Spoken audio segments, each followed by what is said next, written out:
Hi, I'm Sarah Canning from the hit AMC series Hell on Wheels, and you're listening to Talking Hell on Wheels with your hosts Kinte and Yardley on IndieRadio.org. Indie Radio presents Talking Hell on Wheels, the show that takes a look at AMC's hit Western series. Join us every Saturday and Tuesday night as we take you on a journey as your favourite show comes to an end.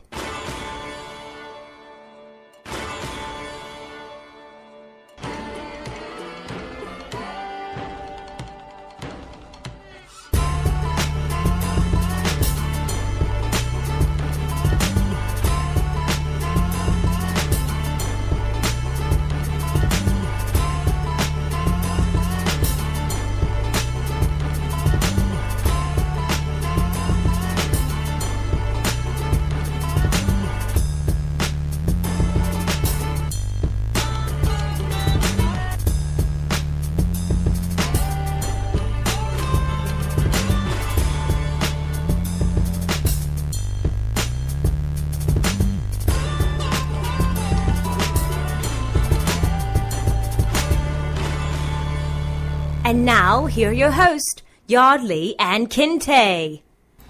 All right, welcome to the show. Welcome. My name is Kinte. I'm all the way live from Los Angeles, California, and this is Talking Hell on Wheels. I'm with my main man, my co-host, all the way from Atlanta. It's the one and only, the militant one, Yardley. How you doing? You know what? I'm doing good, Kinte, man. We're about to cross the finish line for this great show that we've all grown to love. And you know what? I love the format. Hopefully we'll have a great time with Robin today, and hopefully we'll get a chance to see her cry. Let's hope not. That's funny, though. If you guys want to participate, of course, we love participation, and there's many ways to do that. You can go to our website. That is IndieRadio.org. That's INDY radio.org. Or you can come to blab.im if you want to see us on video as well. You can go there. And you can call in. The number is 323-522-4601. Once again, that number is 323-522-4601. We'll be taking calls probably about the 20-minute mark. But we do want you to call in and get your questions in. All right, so let's get right to it. Our guest, she's a regular now on our show. We are so happy to have you back on. This time we get to see each other in this video format. We have the one and only Eva herself, Robin-mcleavy. How you doing? Hey guys, I'm great. It's so awesome to see your faces after speaking with you for, is it 5 years now? It seems like it, right? But five good years, right? Yeah. Yes. So, there's so much to talk about. We might get into some old material that we got because this is kind of a new format as well. But first of all, where are you at now? Are you back home? Are you in the States? I'm currently in Calgary, Alberta. All right, Calgary. We Okay. shot Hell on Wheels. Okay. It's hard to leave the place. All right. Okay. So you love it, huh? I love it, and I met my one true love here, so that's why I'm here. Oh, yeah. Okay, all right. More about that later. Okay. Yeah. Well, we're going to try not to hate too much on that. Now, we've been talking with a lot of people from the show. We've talked to directors, writers, actors. And the word that we're using to kind of sum up the way we feel about the show going off the air is bittersweet.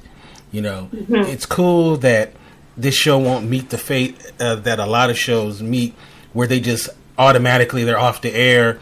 There's unfinished business. The cool thing about this show is that we will get a concrete finale to it, which I think is awesome. Now, that last episode that we just had, I kind of was a little surprised that it pushed it a lot farther than I thought it would. That almost felt kind of finale-like. Yeah, in what way? I mean, just the fact that they did get to the finish line. We did get to see that. I know there's still more business left, but I thought that was pretty cool. Right, yeah, it did feel like the end, hey, with the golden spike. It was, that was a bit of an epic moment for everyone. It kind of felt like a false ending in a way. but emotionally everyone's kind of dangling. So that's what you got to look forward to this Saturday. Yes. Yeah, I definitely have to agree with that. And, you know, watching this season and kind of looking at the fan feedback, I think a lot of people are kind of surprised with a lot of twists and turns that the show has had, especially in terms of Cullen Bohannon. And I think not only was it a surprise to some, except me, of course, I have to take credit, with what was going on with him and May, but also, you know, talking to other people on the show, looking at Cullen Bohannon kind of in a weakened state, but at the same time, we get a little bit more of that pure Cullen Bohannon that we knew from before. How do you feel about Cullen's arc so far? He seems like he's kind of turned a corner, but circumstances has made him kind of revert back to the things that made us like his character from the beginning. Yeah, I kind of love that he's come full circle. You know, we started season 1 with Cullen Bohannon wanting to avenge his wife's killer, and now he's a hopeless romantic disguised as you know, this rugged, industrial, you know, hardworking guy, and you know, he's the hero, but really he really wants to find his soulmate. So I kind of like that we've returned to that, and I think it's really beautiful, actually, that he's fallen for May, and it's really destroying him. Like, I love that about the last episode. You can really see, like, the railroad is complete, and he doesn't know who he is anymore. So, yeah. You know what's cool is as Cullen gets weaker, Eva gets stronger, right? So you guys are having a transference of power, and I love the scene with the white horse and your character and Cullen. It's like he's on his last leg, and you're on the upswing. So I like that. I like that change in here. You know. Yeah, the scene with that horse where I renamed him from Bucephalus to Free Spirit in Mojave was one of the most special days I've had on Hell on Wheels, and it knocked the wind out of me, and I didn't realize. I got in the car after we shot the scene, and I just broke down crying, and we still had, 4 episodes to shoot, and I'm like, God, why am I'm so emotional. And I think it was because, you know, that horse really represented Eva in a way, and they're like a mirror for each other. And for her to, you know, to make peace with this horse who was kind of damaged and traumatized, and then give it, this new name, Free Spirit, and they kind of meet eye to eye, this horse and this wild woman, and to honor the Native American history all in that one moment was just like, whew, it was really powerful. You know, Kente and Robin, I actually want to kick this to both of you, but I was actually talking to a friend, and I was mentioning that, you know, Eva as a character, you know, she's given life, she's taken lives. People have taken lives because they loved her. People have taken their own lives because they loved her. Eva's even suggested that people take other people's lives as an answer to some of their own problems. Could we actually make the case that Eva is the true villain of the I wish I was the true villain. She's had like the most interesting arc, and something else that I was actually wondering, because, you know, we know that with actors' lives and, you know, the writers having to do the things that they need to do, we're going to kind of go back to when Common had left the show. And it seems to me that it's kind of had a ripple effect on different characters, you know, yours and Psalm's. And I'm always going to wonder, you know, how even Psalm's stories would have played out had Elam still had an opportunity to be on the show a little longer. So I'm wondering, I want to ask you first, Kente, do you think had Elam finished out the previous season or whatever, do you think at this point in the story his character would have survived? You think if Sam's character would have survived? Well, actually, had Elam actually made it through last season, do you think at this point, almost being at the end, do you think that his character would have survived? I think so. I think so. We all know the reason why, Common the actor wasn't on the show anymore, but I think their plan was for him to stay to the very end, and it was unfortunate it didn't work out that way. But I could see him not only making it to the end, but I also see him and Eva's character prospering too, even more so than Cullen. Me personally, without knowing, I always saw this as a tragic ending for Cullen in the very end, and my hope was that Elam would have went the other way. So, what about you, Robin? You think? But see, Tom Brady's involved in the show, so I don't know.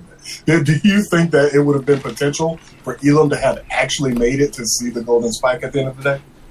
Oh yeah, I mean, I wish that had been the case. And I think, I agree with you about, I can see Elam and Eva prospering for sure because they just come from such struggle. And I think, I don't know, I would dare to say that they come from a greater struggle than Cullen Bohannon in terms of what they've been through trauma-wise. And it's like on a bit of a bigger scale. And I don't know, maybe that's not true. It feels true. But I think when you come from that kind of struggle, it does make you want to prosper, especially when you're put in a system that, that has worked against you, and then you become part of the railroad and you can see the potential to be a free agent and make your own wealth and make your own way in the world. And those two characters could have grabbed that with both hands. And it was just unfortunate that Eva was in her self-sabotage mode and Elam was kind of obsessed with Cullen Bohannon, really. That's why he died in my eyes, which is why if you ask me any question about Cullen Bohannon, I'm a bit prejudiced and I don't like the guy, to be honest. I love it. That was actually something else I was actually going to ask. At this point in the story, does Eva... she still harbors a lot of resentment towards Cullen from some of the events that have occurred in the past, huh? Yeah, she does.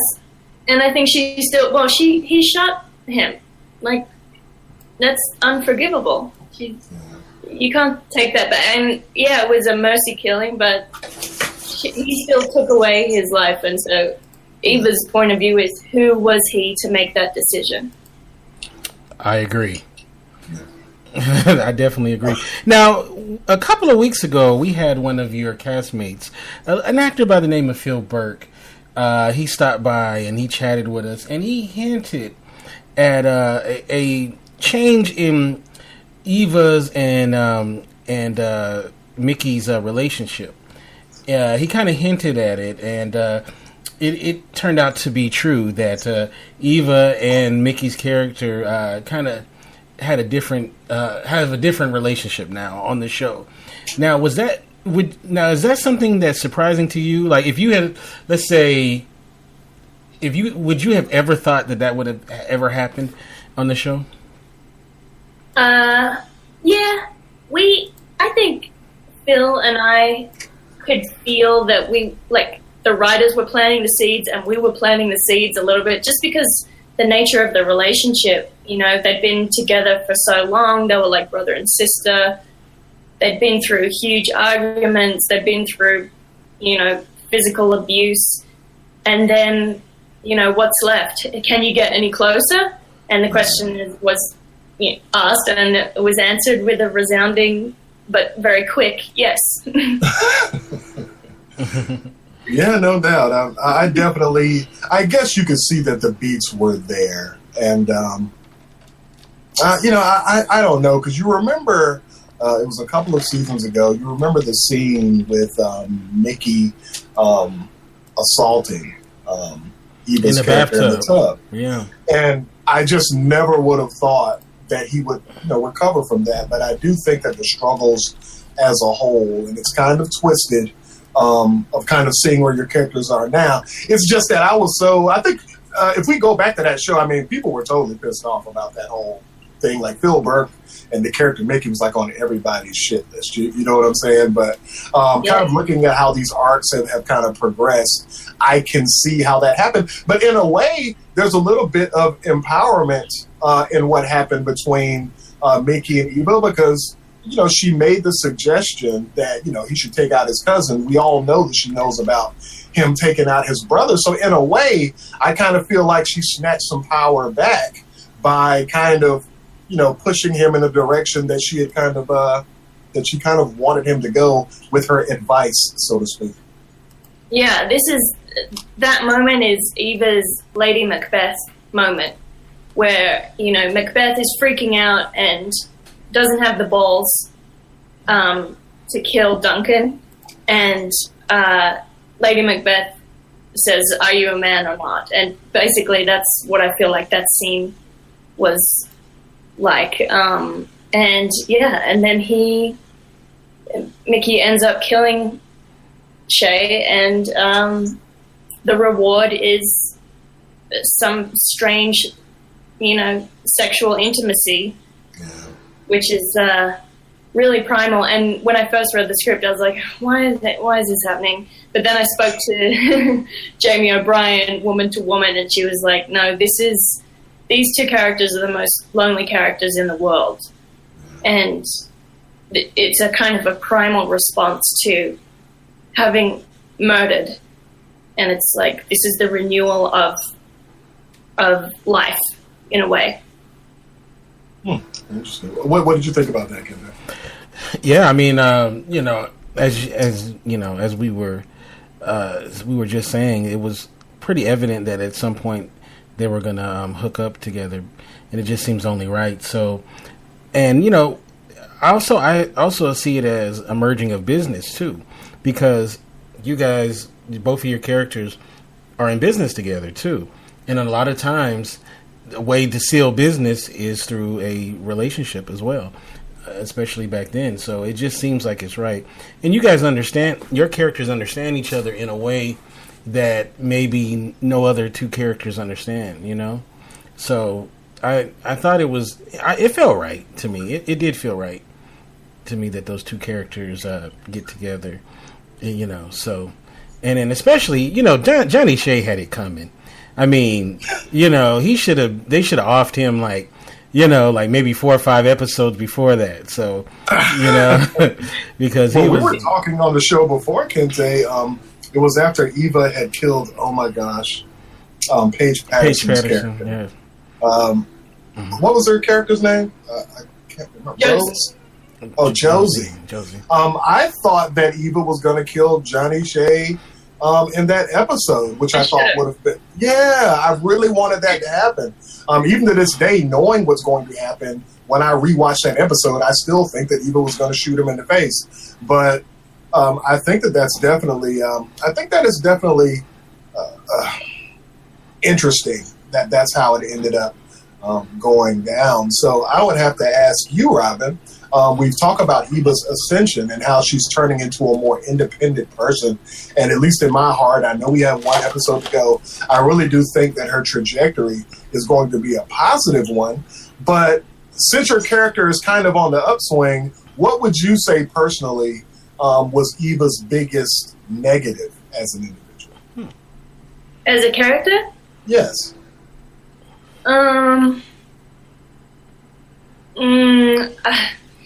I think it's the self-sabotaging streak, the defeatist streak. But in the end, she really fought against that. But in her weaker moments, I think her mentality, coming from her background, was, I've always struggled.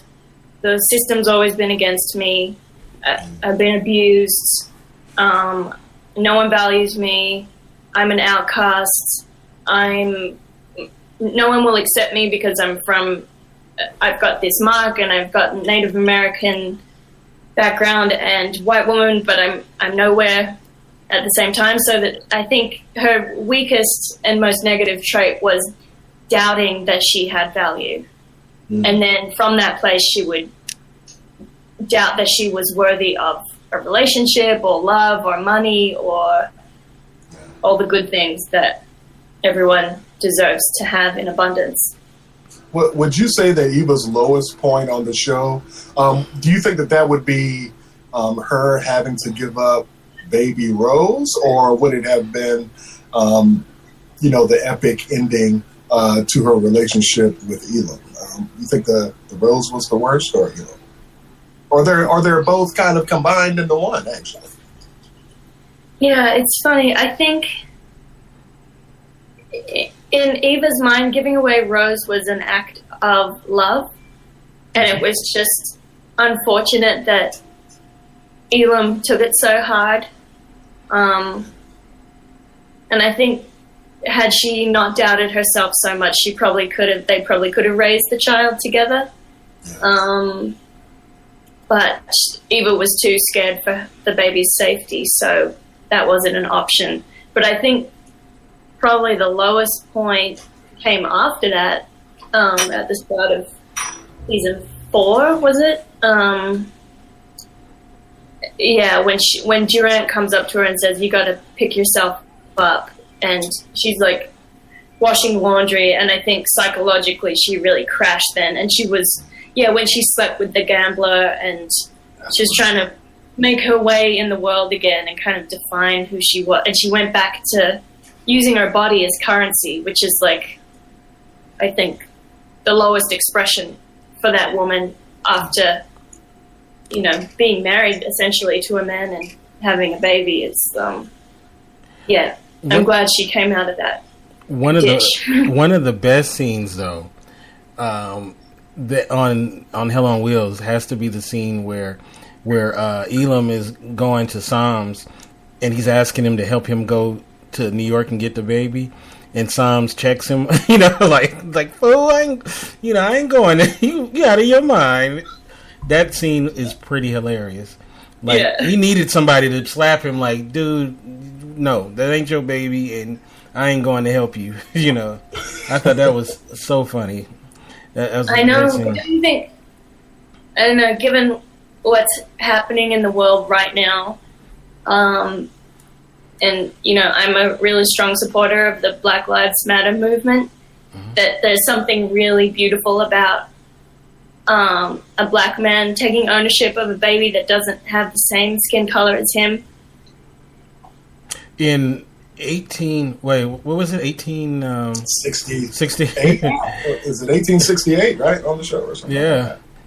And then it's a recipe for disaster, specifically. And it kind of still is. I mean, that's the amazing thing. Yeah. Like, I've been shocked by, because I've been tweeting. I don't know if you've seen my posts about the Black Lives Matter movement, and Alicia Keys is doing a great campaign at the moment.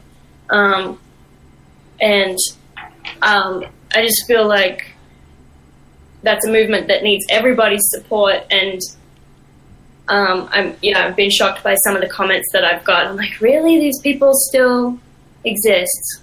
Oh, yeah. That's why I think we need to keep expressing it. When we tell stories, we need to keep challenging, what race and color means. And that's why I love the Cullen May storyline as well, because it shouldn't be controversial, but for some reason it still, people make comment about it. Oh, absolutely.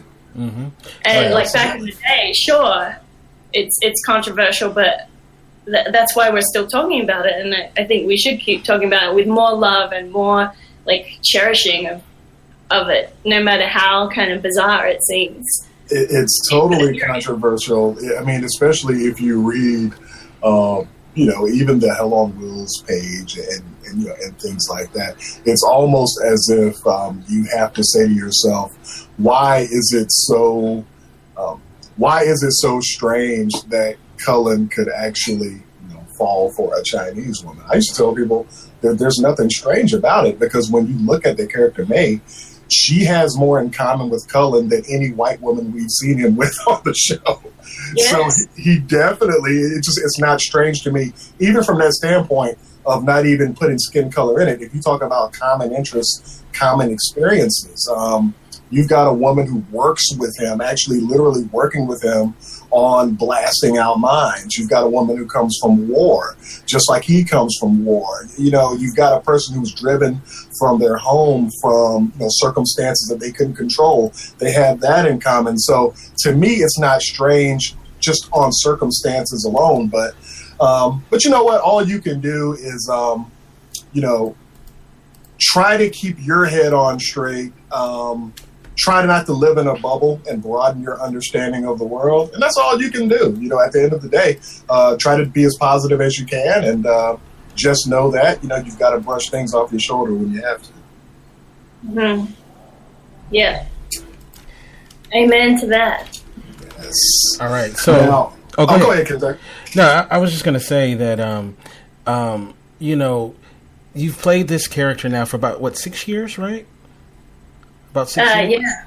About 6 years. So, is there anything now that it's over and this experience is over that you've taken from playing Eva that you've maybe added to your own self, a character trait from Eva?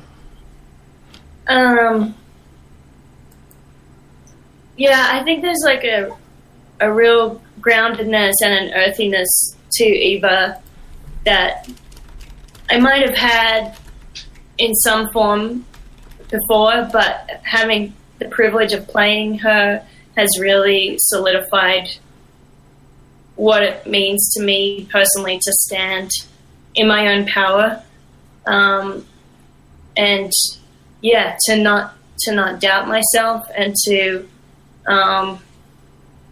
see myself as as one with everybody. I know that sounds really like hippy dippy, but I mean, that's kind of personally for me, that's been the journey for me, is like, oh, okay, you can come from a really splintered background or whatever, and you're still, you got to understand your own value before you, you participate with the, with the world. And I guess the other really amazing thing is just, learning about Native American culture, which I didn't know anything about. Coming from Australia, I know a little bit about Aboriginal culture in Australia, but learning from a few First Nations tribes here has been a real blessing. Okay. We have a caller area code 423. What is your name and where are you calling from? Hey guys, this is Hogan. I'm calling from Elizabethton, Tennessee. Hey, what's up, Jeff? Hey, Rob, it's great, and you look beautiful. Thank you. And this is Joe, who I was saying had the Eva makeup on today. Oh, great! I can't wait to see the picture. Actually, I changed it today on my Facebook and on my Twitter. I had sent you a tweet yesterday, I think, says I'm going to have to turn to drugs and alcohol as a coping mechanism once Hell on Wheels is over. That got me thinking. That really put me in my Eva mode. Not serious. She said she hopes it's not serious. I'm sorry? She said she hopes it's not serious, Joe. Oh, no, I'm definitely not serious. That was a joke. I put the little LOL out from it. Okay, that's good. No, I'm definitely not serious about drugs or alcohol. Staying away from it. All right. So what's your question? It's not really a question as much as it is to thank Robin for everything that Eva has given us. Some of us out here you've given us strength. And I was telling Philbert a couple of weeks ago, I was lucky enough to get to talk to him Hell on Wheels has built a family. I have friends all over the world on Facebook and Twitter and Instagram simply because of this show. And I think we're all going to stick together. We're still going to be friends even though the show's over. But I am wondering, Robin, what's next for you? Thank you, first of all, for watching the show and for supporting us. And I'm glad that, we've had a good impact on your life. That's beautiful. What's next for me is I'm working on a script that I'm writing myself that's based on my friend's book. And also I'm voicing an animation called Jinko that is has been written and will be directed by Dean Taylor, who also directed my last animation called Blinky Bill, which has a North American release in September, I believe. So I'm moving into more, those projects are, Blinky Bill is a kid's animation, and then Jinko is more of an adult animation. So, yeah. Okay, yeah, I do. I remember you talking about those. I was fortunate to get to talk to you during our last podcast, and you had mentioned that. And Kente had brought up the question, if we could write a story for you, what would it be? And I said like a Salem Witch project or something I think you would do great at. I remember now, yeah. Yeah, I would love to see that, so keep that in mind. When you hear of auditions coming up for stuff like that, you're a shoe-in. Okay, thank you. Yeah, I'd still love to play a witch. Or just a crazy woman. I love playing crazy people. Yeah, I bet that's fun. Yeah. But I don't want to take up any more time. I'm sure others may want to call in. I just mainly wanted to call you and say thank you because you have given some of us small little weak women out here in the South a lot of strength just to get to look forward to seeing you every week and whatever you're up to, who you're going to beat up or kill. It's been a great ride, so thank you very much. Thank you, JoJo. Just remember, there's no such thing as a weak woman. By virtue of being a woman, you are automatically a heroine just for being one. Yeah. And I'm the mother of four, so I guess I'm a little bit stronger. Sometimes I'm not as strong as others because you feel your kid's pain, but you done went through that with baby Rose, so you know all about it. I think feeling other people's pain is a form of strength. It's compassion. Definitely. So you're very strong, JoJo. Yeah. Okay, guys. Well, I'm going to bid everyone good night. Thank you, Kente and Good night. All the best. And Robin, God bless you, and we wish you the best of luck in everything you try from here on out. You go, girl. Thank you so much. All right. Take care. Thanks, guys. Good night. Bye-bye. All right. Thank you for calling in. Yeah, see, so many people, they just love your character. And it's very easy to understand why, because your character was such a strong character and had such a great arc. I think what we like, and Yardley can tell me if he agrees with this. What we like with our characters for like a series that's been on for a couple of years, we like to see growth. We like to see the character start off one way and actually grow, and you can see by the time we get to the end, you can really feel like you've had a three-dimensional look at this character. You've seen the character go up and down and sideways and all of that stuff. And your character definitely is that. We've seen her at the highest of highs. We've seen her at the lowest of lows. And the thing that we like so far, from what we've seen, is the fact that she's a character that you want to see win. We really want to see Eva win. We want to see her, because I think she deserves it, right? I mean, based on everything she's went through, right? You want to see that character win. We didn't want to see the Swede win, but we want to see Eva win.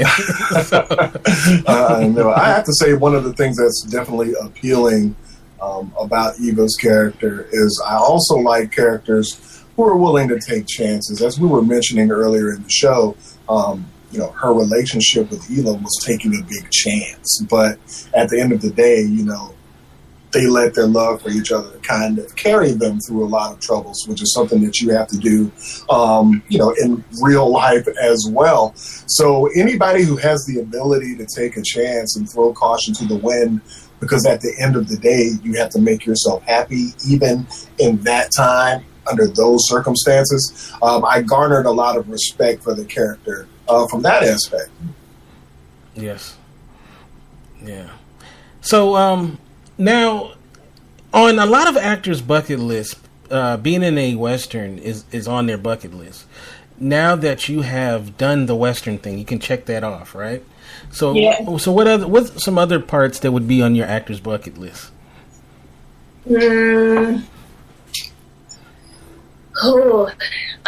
love to play Queen. Okay. I don't know. I love period drama. It's really hard for me to get away from it. When I'm wearing modern clothes, I don't know what to do with my body. I should probably try and do a contemporary thing. Right. But yeah, I'd love to play a queen, and I'm interested in high status characters. Mm-hmm. Because it's just so exciting to be able to play those kind of roles. And also, women who are a little on the edge or have, a few, they're on the edge of, destruction, or, they're dangerous and strange and weird and, yeah. Now let me ask you this question, though. Do you like to play those kind of characters because that's not who Robin McCleavy is, and this is your way of kind of getting those things out in a role? Or do you want to play those because, Robin McCleavy's kind of teetering on the edge a little bit? Probably both, actually. I don't know. I feel like we as human beings have the capacity to be all things. Mm-hmm. And part of the joy of being an actor is being able to explore all of that and do it safely and, tell a story that's meaningful to you, hopefully, at the same time. So, yeah, if I can't play a character that's a little crazy, I do go crazy in my life a little bit. So, yeah, I like to express myself in all different ways, and yeah, I guess I'm pretty. I don't know. I'm a pretty laid back person, but I like to be wild. I think it's fun. We have so much. We can express so many things, and it's like, why just restrict yourself to one version of you when you can be hundreds? I would love to see you in space. I would love to have seen you being like the new Alien Covenant movie. I want to see you. I want to see you going through the galaxy wrecking shop. So hopefully something along those lines would come for you. Would you be down to do some type of a sci-fi or fantasy genre movie or TV show? Yeah, look, I love lots of different genres. I just like to be passionate about the story and the director and the creatives that are working on it. So yeah. If the story is good and the moral of the story is interesting and engaging, I'm all for it. And I probably surprise myself because I'm not huge into horror or sci-fi or some of those, real specific genres, but I could definitely be seduced into it if the story is got that real human element to it. Yeah. Then I'm in. Yeah. I'm pretty sure Ridley Scott could work some magic with it. Yeah, give him a go. Now, before we get to the final, what was it like, the last days and all that of shooting, let's try to ask some questions that to get more of an idea about you, Robin. Now, what kind of music you like? Well, my favorite artist is Stevie Wonder. So I've been listening to him since I was in the womb. And I love soul music. I love folk music. Yeah, I kind of always go back to soul music because it makes me feel something deeply. And I love soul music myself. Now, you had a chance to meet Stevie Wonder, right, at the Taste of Soul, right? I did, thanks to Don Norwood. Yes, and he's going to be on the show coming up soon. Yes. Yeah, I barely missed you too. At that, I was there at the Taste of Soul. Yeah. So, but I know we talked about it once before. But how was that though? Meeting Stevie Wonder. It was amazing. I mean, getting to meet your number one hero is like Yeah, I've met Meryl Streep before, and that was pretty awesome. But meeting Stevie Wonder was like, whoo! It was. It was next level, and I got to kiss him on the cheek, and I met his daughter Aisha, who he wrote "Isn't She Lovely" for, and it was just like, oh, I could die happy now. Yeah, Robin, did he have an orange aura shining around him when you saw him? It was all the colors of the rainbow. Awesome. Oh, that's great, man. I wish you would have had an opportunity to meet Kente. I could have lived vicariously through him meeting him.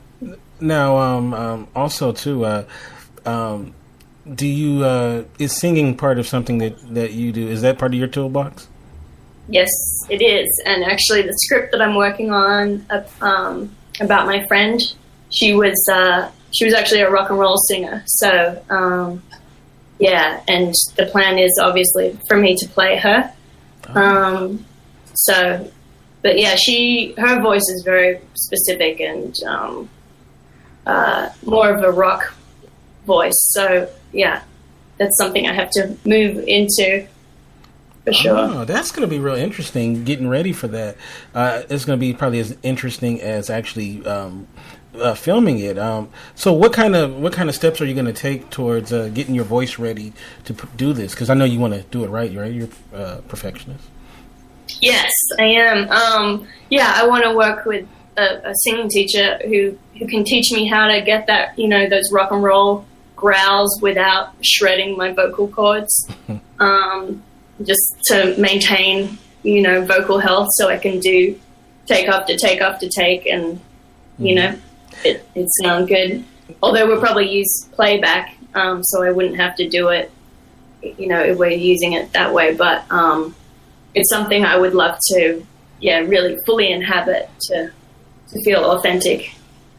Now your neighbors are gonna be like, they may be with you at first, but they might be like after a while, of practicing at the house, they might be like, okay, we love you, Robin, but well,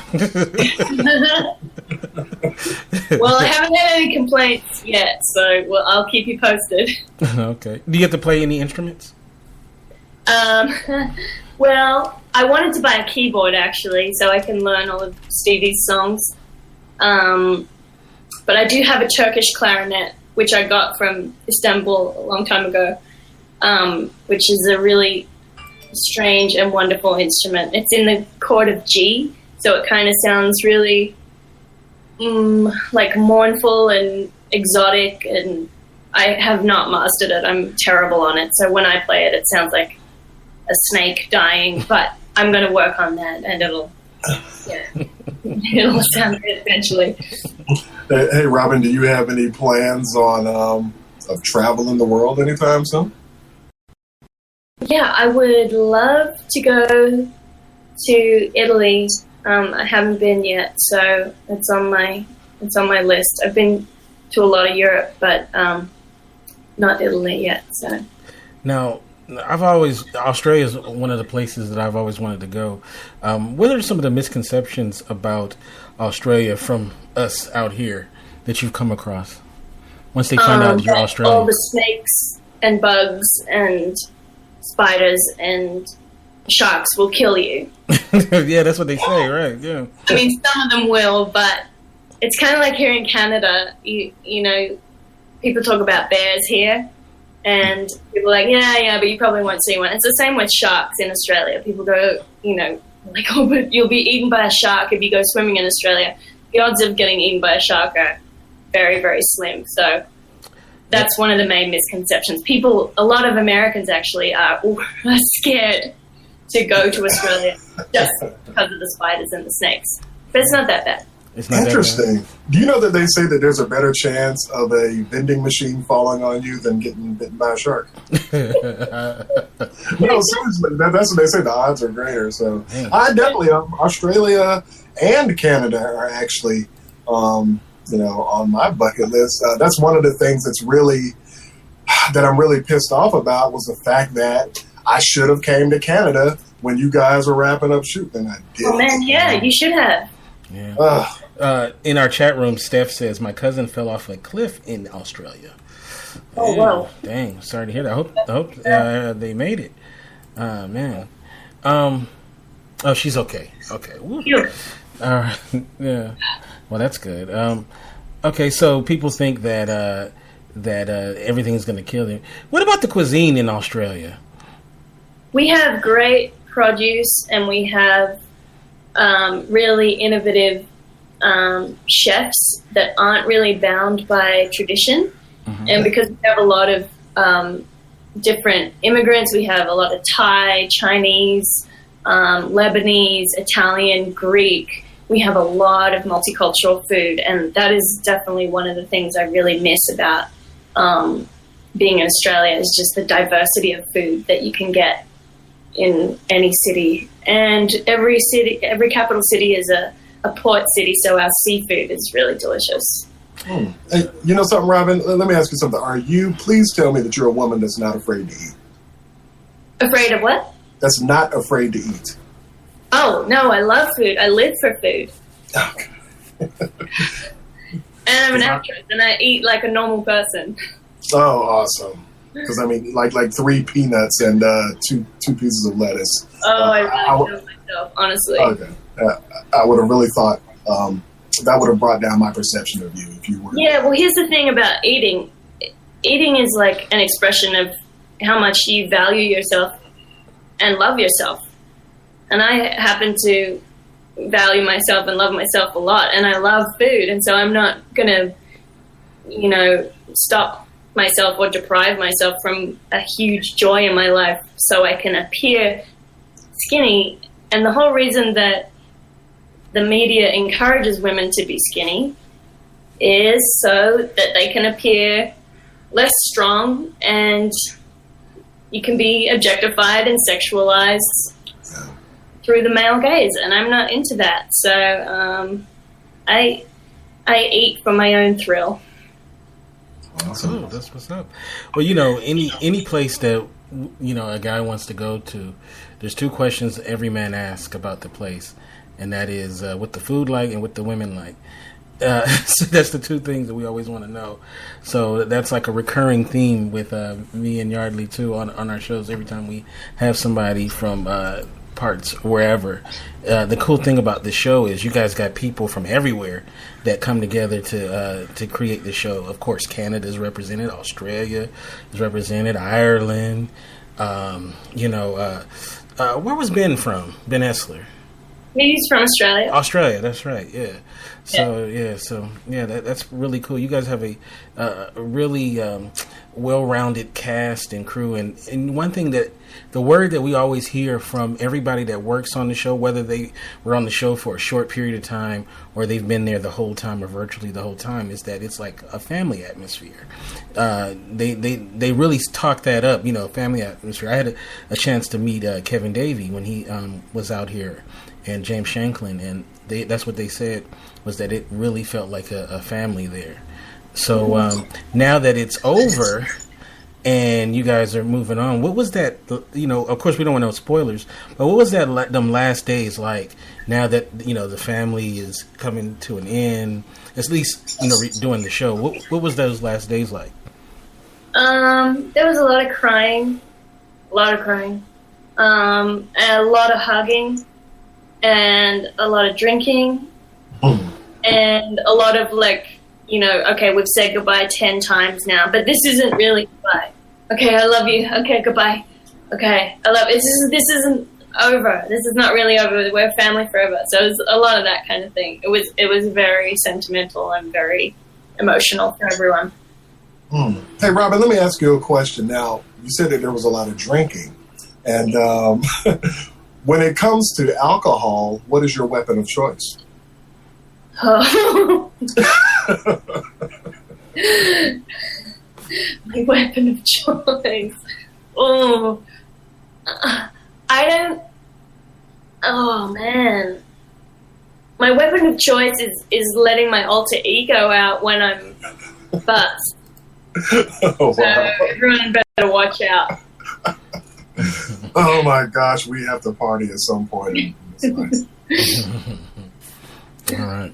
So before we say goodbye, one last question about working with the star of the show, Anson Mount. What was that like over these 5 years or 6 years of doing the show? What was it like working with Anson? Mm-hmm. Interestingly, I think, Anson had a really big job on his hands. He had to carry the show. He was the face of the show, and he was really responsible for making the show engaging for audiences. And so I think in the first couple of seasons, he really took that responsibility really seriously, and as a result, he was very focused and I would say probably not as open or emotional as he became in the last couple of seasons. It wasn't until season 4 or 5 that he really started, he'd say to people, I love you and thank you. And he really opened up kind of in the same way that Cullen Bohannon did emotionally. He became a lot more available. And I think especially after Common left, he stepped into this role of like, oh, okay, I can work hard and give a lot of love to everyone at the same time. So that was a really beautiful journey to witness. Oh, okay. So it only took getting shot in the leg for him to open up. Yeah. And something that I definitely have to say before we wrap this thing up, is having you on our show is always going to have a special place in our hearts. And you've got fans for life, with Kente and I. And from us to you, we wish you nothing but success and blessings for anything that you do in the future. And we definitely love to have you on any of our other shows. And you're always welcome to promote your other endeavors on our Spotlight Hollywood show, Robin. It's been special. You showed us a lot of love, and we're going to continue to show you that love back for as long as we're following your career. Thank you so much, Yardley and Kente. Thank you. We feel very loved by you guys, and it's been a real treat to have you follow us on this journey and to ask really great questions. And you guys are part of the Hell on Wheels family as much as anybody else. So thank you. Thanks. Oddly enough, when it was announced that the show was going to be going off the air, the president of AMC, he mentioned us, but he didn't mention us by name, no. What did he just call you, Talking Hell? No, he just was like, and there was a weekly show that covered, me and Yardley was cracking up about that. Yeah, because you guys have been our biggest supporters.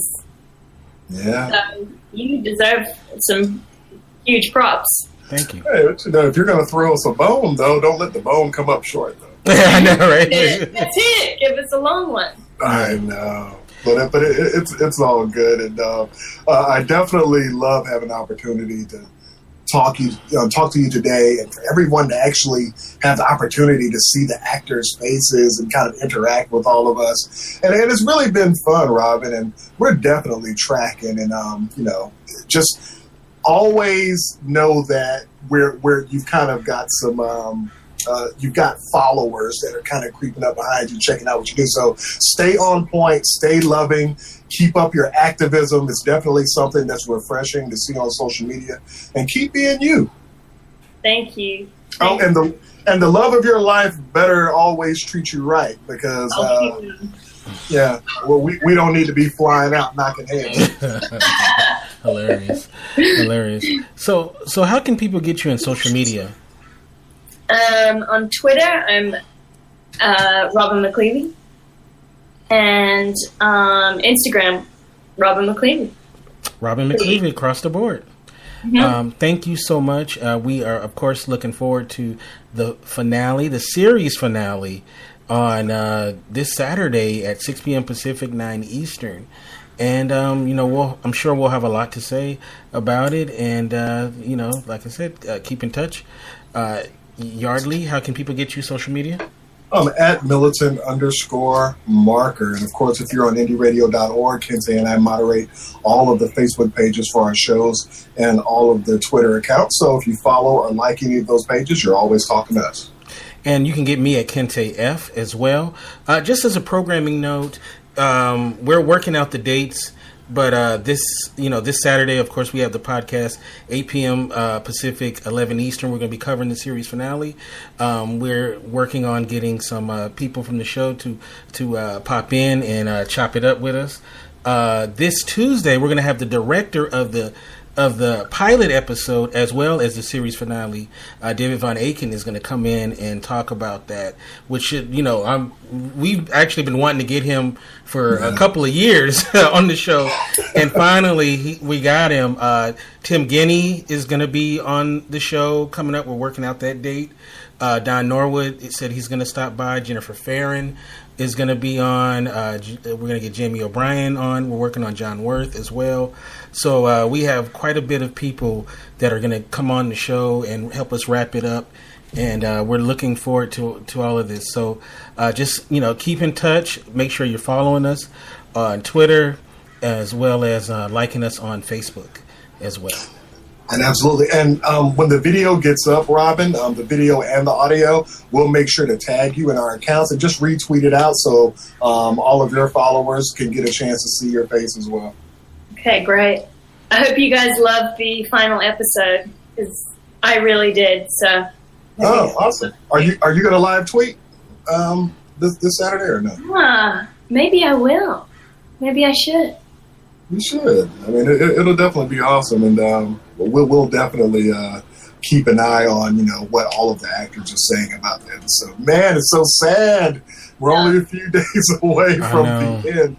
But just to let everybody know before we close out, even though it's the end of the series, Kente and I do plan to retroactively go back and cover the first season, because I don't think that we necessarily got an opportunity to really hit that one off the way that we should have. So Talking Hell will continue, and we definitely hope everybody joins us for that ride as well. Oh, one last thing, the hat.